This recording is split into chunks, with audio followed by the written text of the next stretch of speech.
In today's video, I'm going to teach you how to create a custom dashboard in Airtable.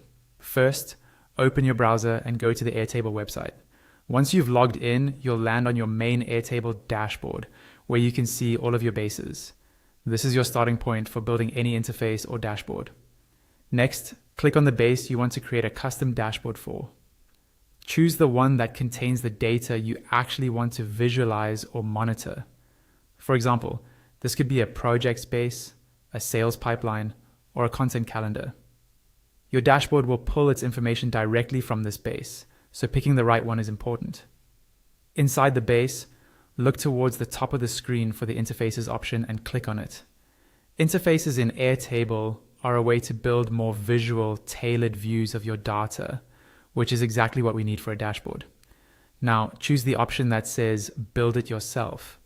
This tells Airtable that you want full control over how the interface looks and behaves, rather than starting from a more rigid template. Then, click on Build an Interface. This starts the setup process and opens a guided flow where you'll define the basics of your new dashboard. You'll now be prompted to customize the interface's identity. Click on an icon to represent your interface, and then type a name in the name field.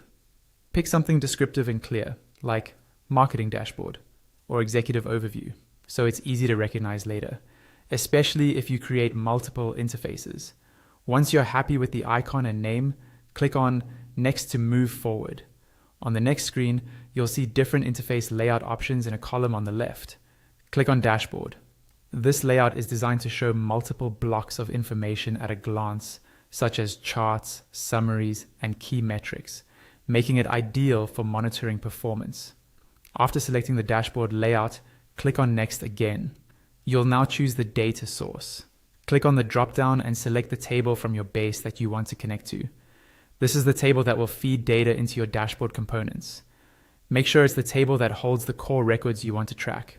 When you've selected the right table, click on Finish.